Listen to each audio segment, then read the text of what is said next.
if you smell what The Rock is cooking. Describing this man as one of the greatest wrestlers of all time doesn't quantify the actual level of success he's attained as an all-round entertainer. The Rock is a living legend, one who dominated every field he's found himself in. From football to wrestling to acting, this man always finds himself on top. But he was never this way.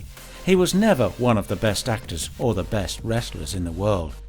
Everything he has today came through one point, and that point is his childhood, the moment he decided he was going to be the best.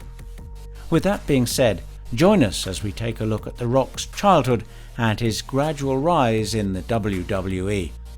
But be sure to stick to the end, where we reveal the golden moment he won his first WWE Championship. Dwayne Johnson was born on May 2nd, 1972 in Hayward, California. The Rock's father was a well-known professional wrestler during the 70s and 80s. While growing up, The Rock lived with his mother's family in New Zealand, where he schooled at Richmond Road Primary School in Grey Lynn. It's important you realise that Dwayne's grandfather Peter Maivia was the promoter for the NWA promotion in Hawaii and was the head of the famous Samoan wrestling family, the same family that brought forth the tribal chief Roman Reigns, who we must acknowledge, and the Uso brothers. The Rock was just 13 years old when he started hitting the gym with his father. However, his family was forced to leave Hawaii when they lost their jobs and couldn't pay rent. It was definitely a hard time for the Johnson family. While in high school, The Rock was already built and had a kinky little moustache on his face. This made him look intimidating with some of his classmates, even thinking he was an undercover cop. But Dwayne Johnson just wasn't built for school. He went from high school to high school, as his parents kept moving from one state to the next. But it took one school to actually break him down and rebuild him into the global superstar he is today. That school was Freedom High School in the Lehigh Valley. At Freedom High School, Johnson initially struggled and was drawn into a culture of conflict and petty crime. Before the age of 17, he'd been arrested multiple times for fighting, theft and check fraud. He was also suspended multiple times for fighting. He committed so many crimes he even appeared in the news. The local newspaper in the town described him as a troubled teenager with a history of run-ins with the police. Can you believe that? What a terrible way to describe a person. But while still at Freedom High School, the football coach Jody Quick saw athletic potential in Johnson, so he recruited him to join Freedom's football team, where he played defensive tackle. The experience became the beginning of a personal transformation for Johnson. He was ready to deviate from his family's path of wrestling to become a pro footballer. Finally, in 1995, Dwayne Johnson tried to achieve his lifelong football dream in the Canadian Football League. Johnson played as a defensive tackle from 1991 to 1994 for the University of Miami. Dwayne's performance at the University of Miami earned him a scholarship, which allowed him to sign with the Calgary Stampeders of the CFL.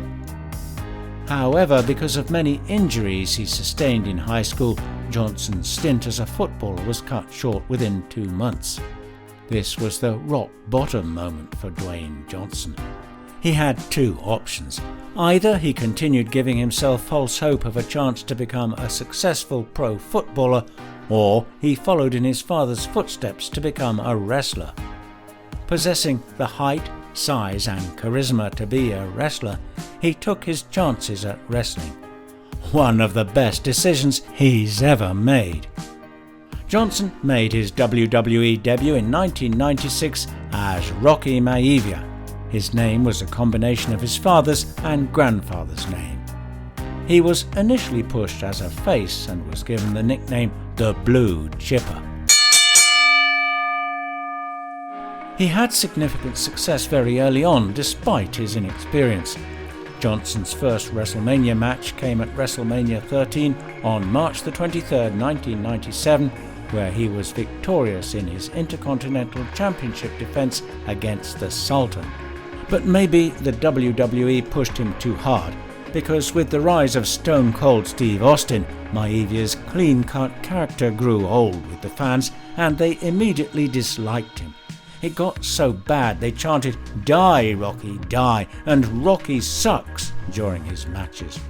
With all the hatred from his Rocky Maivia character, he joined the Nation of Domination faction, which was led by Farouk at the time. He began referring to himself in the third person and called himself The Rock. He started rising as a heel by insulting the fans. He was given the opportunity to cut promos and became one of the best at it. The Rock eventually took over as the leader of the Nation of Domination and began feuding with the former leader Farouk. The Rock and the Nation then feuded with Triple H and D-Generation X, with the two stable leaders first meeting in the quarterfinal of the 1998 King of the Ring tournament, which The Rock won. At King of the Ring, The Rock defeated Dan Severn in the semi-final match and lost to rival Ken Shamrock in the final. The Rock then resumed his feud with Triple H, as the two had a 2 out of 3 falls match at Fully Loaded in Your House for the Intercontinental title, which The Rock retained in controversial fashion. This led to a ladder match at SummerSlam on August 30th, 1998, where The Rock lost the title. But we have to be honest, this period in WWE was one of the best moments of the Attitude Era. From the clean-cut promos to the hype before every match, The Rock and Triple H did an amazing job pushing the WWE to greater heights.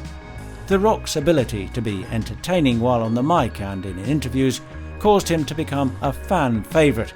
He became the self-proclaimed People's Champion. And with that, the People's Champion became one step closer to being the WWE Champion. Before we talk about that, let's do something for you watching this video. We're doing a shout-out contest for our subscribers. So if you want to get a personal shout-out from us, go comment EPIC in the comment section below and stand a chance to win the contest. It's pretty easy, so go comment EPIC now. The Rock entered into the Deadly Game tournament for the vacant WWF, now WWE Championship. But here's the catch. Mr. McMahon wanted anybody at all to win the championship except The Rock. He hated The Rock so much that he was willing to sabotage every and any opportunity he got to win the title. On the flip side, The Rock was willing to stop at nothing to win the title. Vince McMahon then set up a fight between The Rock and one of the strongest men in the world, Mark Henry. During the match, Mr. McMahon sat at ringside with a smile on his face as Mark Henry tore through The Rock inside the ring. But as the people cheered him on, The Rock regained his strength and delivered a fantastic suplex to 400-pound Mark Henry. Mr. McMahon couldn't believe his eyes. The crowd went wild, and so did The Rock. The Rock kept fighting back with everything he had, building the momentum. But members of the corporation, McMahon's mercenaries, kept interfering to stop The Rock from winning.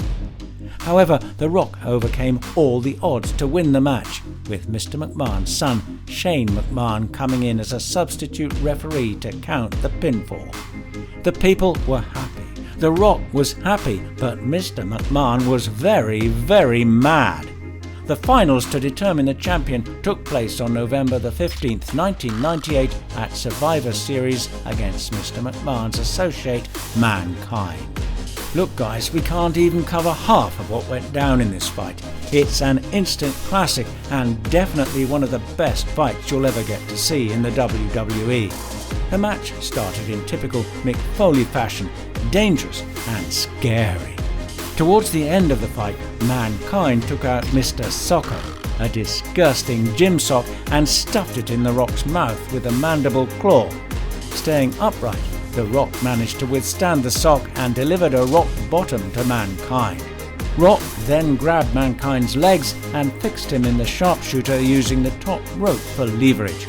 Mankind didn't tap, but Mr. McMahon ordered the referee to ring the bell and award the WWE Championship to The Rock. Everyone was shocked. Wasn't Mr. McMahon against The Rock? No one knew that all that time The Rock was actually a member of Mr. McMahon's corporation. He was never on the side of the people.